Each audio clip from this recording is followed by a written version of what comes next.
To NKL പുതിയൊരു വീഡിയോയിലോട്ട് എല്ലാവർക്കും സ്വാഗതം. അപ്പോൾ നമ്മൾ ഇന്ന് എന്താ നോക്കാൻ പോകുന്നതെന്ന് വെച്ചാൽ, നിങ്ങളിപ്പോൾ പ്രിവ്യൂ കണ്ടതുപോലെ ആ ഒരു അടിപൊളിയായിട്ടുള്ള 3D ക്യൂബ് ട്രാൻസിഷൻ നമുക്ക് എങ്ങനെ അലൈറ്റ് മോഷനിൽ ചെയ്തെടുക്കുക എന്നുള്ളതാണ്. വളരെ പെട്ടെന്ന് തന്നെ നമുക്ക് ആ ഒരു ട്രാൻസിഷൻ നമ്മുടെ വീഡിയോയിലോട്ടൊക്കെ കൊണ്ടുവരാൻ സാധിക്കുന്നതാണ്. അപ്പോൾ അതിന് വേണ്ടി നിങ്ങൾ ഈ വീഡിയോ സ്കിപ്പ് ചെയ്യാതെ കാണാൻ ശ്രമിക്കുക. അപ്പോൾ നമുക്ക് നേരെ വീഡിയോയിലോട്ട് പോകാം. അപ്പോൾ ഞാൻ ഇവിടെ അലൈറ്റ് മോഷൻ ഓപ്പൺ ചെയ്ത് ഇതുപോലൊരു ഇമേജ് ഞാനിവിടെ ആഡ് ചെയ്ത് വെച്ചിട്ടുണ്ട്. ശേഷം ഞാൻ ഇവിടെ സെൻറ്ററിലൊന്ന് മാർക്ക് ചെയ്യുന്നുണ്ട്. ഓക്കെ, ശേഷം ഞാൻ ഈ ഇമേജിൻ്റെ ഒരു ഡ്യൂപ്ലിക്കേറ്റ് എടുത്ത് വെക്കുന്നുണ്ട്. ശേഷം ആ ഒരു ഡ്യൂപ്ലിക്കേറ്റ് എടുത്ത ലെയർ ഞാൻ ഓഫാക്കി ഇടാം. ഓക്കെ, ശേഷം നമ്മൾ ആ ഒരു ലെയർ സെലക്ട് ചെയ്യുക. ശേഷം എഫക്റ്റ് പോവുക, ആഡ് എഫക്റ്റ് പോവുക. 3Dയിൽ പോയിട്ട് ഈ ഒരു ബോക്സ് എഫക്റ്റ് സ്റ്റാൻഡേർഡ് സെറ്റിങ്സോടുകൂടി ആഡ് ചെയ്ത് കൊടുക്കാം. ശേഷം ഇവിടെ താഴേക്ക് വന്നാലും നമുക്ക് ഷെയ്ഡിങ് നമ്മൾ ഫ്ലാറ്റ് ആക്കി കൊടുക്കാം. ഓക്കെ, ശേഷം നമ്മൾ ഹൈറ്റ് നമ്മൾ 100ലേക്ക് സെറ്റ് ചെയ്യുക. ഇത് ബേസിക് ആയിട്ടുള്ള കുറച്ച് കാര്യങ്ങളാണ്.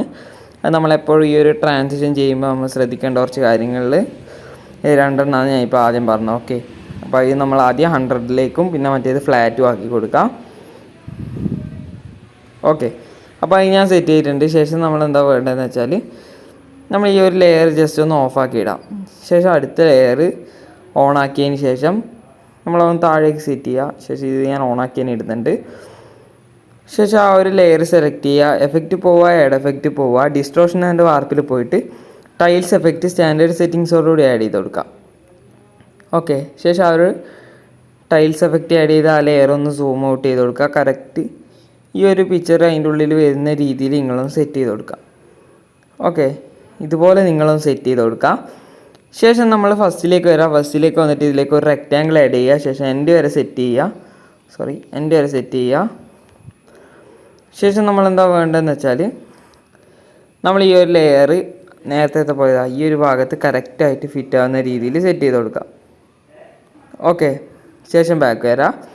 ശേഷം ആ ഒരു റെക്റ്റാങ്കിൾ ഇതുപോലെ സെറ്റ് ചെയ്തതിന് ശേഷം നമ്മൾ ആ ഒരു നേരത്തെ ആ ക്യൂബ് ആഡ് ചെയ്ത് ആ ഒരു ലെയർ സെലക്ട് ചെയ്യുക. ആ ബോക്സ് ആഡ് ചെയ്ത് ആ ഒരു ലെയർ സെലക്ട് ചെയ്യുക. ശേഷം താഴേക്ക് വന്നാൽ നമുക്കിവിടെ സ്കെയിൽ എന്ന് പറഞ്ഞൊരു ഓപ്ഷൻ കാണാം. ആ ഒരു സ്കെയിൽ എന്ന് പറയുന്ന ഓപ്ഷനിൽ നമുക്ക് 3 കീ ഫ്രെയിം ആഡ് ചെയ്യാനുണ്ട്. അപ്പോൾ അതിൽ സെൻറ്ററിലൊരു കീ ഫ്രെയിം, ഫസ്റ്റ് ഒരു കീ ഫ്രെയിം, 2 കീ ഫ്രെയിമാണ് ആഡ് ചെയ്യാനുള്ളത്. സെൻറ്ററിലൊരു കീ ഫ്രെയിം, എൻഡിലൊരു കീ ഫ്രെയിം. ഓക്കെ, എൻഡിലുള്ള കീ ഫ്രെയിമിൻ്റെ വാല്യൂ നമ്മൾ 0ലേക്ക് സെറ്റ് ചെയ്യുക. ശേഷം 2 കീ ഫ്രെയിമിൻ്റെ ഇടയിലായിട്ട് വന്നിട്ട് നമ്മളിതാ ഈ ഒരു കർവ് സെറ്റ് ചെയ്തതിന് ശേഷം ഈ ഒരു കർവ് വന്ന് കോപ്പി ചെയ്യുക. ശേഷം നമ്മൾ ഫസ്റ്റ് ഒരു കീ ഫ്രെയിം ആഡ് ചെയ്തിട്ട് അതിൻ്റെ വാല്യൂ നമ്മളൊരു 2ലേക്ക് സെറ്റ് ചെയ്ത് കൊടുക്കാം. ഓക്കെ, ശേഷം 2 കീ ഫ്രെയിമിൻ്റെ ഇടയിലായിട്ട് വന്നിട്ട് ആ ഒരു കർവ് പേസ്റ്റ് ചെയ്യുക. ശേഷം ബാക്ക് വരാം. ഓക്കെ, അപ്പോൾ നമ്മളത് സെറ്റ് ചെയ്തിട്ടുണ്ട്. ശേഷം കുറച്ച് മുകളിലേക്ക് വന്നാൽ നമുക്കിവിടെ റൊട്ടേഷൻ എന്ന് പറഞ്ഞൊരു ഓപ്ഷൻ കാണാം. നമ്മൾ ആ റൊട്ടേഷൻ ക്ലിക്ക് ചെയ്യുക. ശേഷം ഫസ്റ്റ് ഒരു കീ ഫ്രെയിം, സെൻറ്ററിലൊരു കീ ഫ്രെയിം, എൻഡിലൊരു കീ ഫ്രെയിം, ഇതുപോലെ 3 കീ ഫ്രെയിം ആഡ് ചെയ്യുക. ശേഷം ഫസ്റ്റുള്ള ഇതിൽ വൈയിലാണ് നമ്മൾ മാറ്റം വരുത്തേണ്ടത്. ഓക്കെ, ഇതിൽ വൈയിൽ, അതായത് രണ്ടാമത്തെ ഓപ്ഷനിൽ നമ്മൾ അതിൻ്റെ വാല്യൂ ഒരു -90 ഒക്കെ ആക്കുക. -90. ഓക്കെ, ശേഷം 2 കീ ഫ്രെയിമിൻ്റെ ഇടയിലായിട്ട് വന്നിട്ട് ഈ ഒരു കർവ് പേസ്റ്റ് ചെയ്യുക. ശേഷം നമ്മൾ അതുപോലെ തന്നെ ഈ ഒരു എൻഡിലുള്ള കീ ഫ്രെയിമിൻ്റെ വാല്യൂ നമ്മളൊരു 90ലേക്ക് സെറ്റ് ചെയ്ത് കൊടുക്കുക. ശേഷം നമ്മൾ പേസ്റ്റ് ചെയ്യുക. കർവ് പേസ്റ്റ് ചെയ്തതിന് ശേഷം ബാക്ക് വരാം. ഓക്കെ, ശേഷം നമ്മളെന്താ വേണ്ടതെന്ന് വെച്ചാൽ നമുക്കിതാ ഒന്ന് പ്ലേ ചെയ്ത് നോക്കിയാൽ ഇതുപോലെ നമുക്കിപ്പോൾ ലഭിച്ചിട്ടുണ്ട്. ഓക്കെ, ഇതുപോലെ നമുക്കിപ്പോൾ ലഭിച്ചിട്ടുണ്ട്. ഇനി നമ്മൾ ആ ഒരു ലെയർ സെലക്ട് ചെയ്യുക, അതായത് ആ ഒരു ക്യൂബ്, ആ ഒരു ബോക്സ് എഫക്റ്റ് ആഡ് ചെയ്ത് ആ ഒരു ലെയർ സെലക്ട് ചെയ്യുക. ശേഷം നമ്മൾ ആ ഒരു ബോർഡർ ആൻഡ് ഷേഡോയിൽ പോയിട്ട് അതിനൊരു ഷേഡോ എനേബിൾ ചെയ്ത് കൊടുക്കുക. അതിൻ്റെ കളർ ഈ ഒരു കളർ സെറ്റ് ചെയ്യുക. ശേഷം അതിൻ്റെ സൈസ് വന്നൊരു 20 സെറ്റ് ചെയ്ത് കൊടുക്കാം. ഓക്കെ, അതുപോലെ തന്നെ നമ്മൾ ഒരു സ്ട്രോക്ക് എനേബിൾ ചെയ്ത് കൊടുക്കുക. അതിൻ്റെ കളർ വന്ന് നേരത്തെ അതേ കളർ സെറ്റ് ചെയ്യുക. ശേഷം അതിൻ്റെ ഒരു വാല്യൂം വന്നൊരു 20.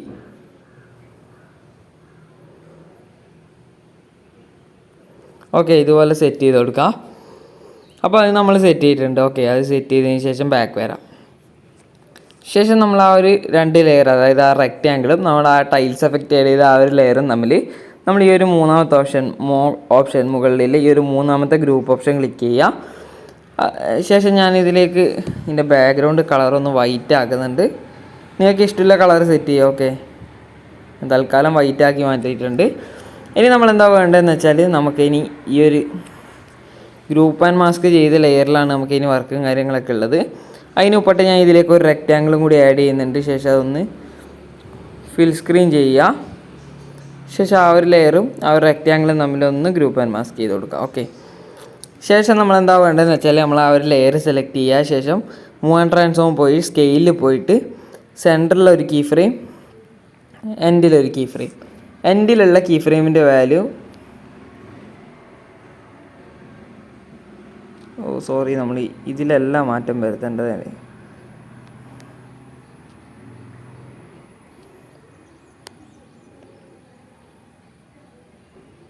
രണ്ട് കീ ഫ്രെയിം ഞാൻ ഇപ്പോൾ തൽക്കാലം കളയുന്നുണ്ട്. അതിലെല്ലാം നമുക്ക് വരുത്തേണ്ടത് നമുക്ക് ഈ ഒരു ഗ്രൂപ്പ് ആൻഡ് മാസ്ക് ചെയ്ത ലെയറിലാണ് നമുക്ക് ആ ഒരു സ്കെയിൽ ടൂളിൽ മാറ്റം വരുത്തേണ്ടത്. ഫസ്റ്റ് ഒരു കീ ഫ്രെയിം, എൻഡിലൊരു കീ ഫ്രെയിം. എൻഡിലുള്ള കീ ഫ്രെയിമിൻ്റെ വാല്യൂ നമ്മൾ ഈ ഒരു സ്ക്രീനിൽ നിന്ന് പുറത്ത് പോകുന്ന വിധത്തിൽ സെറ്റ് ചെയ്യാം.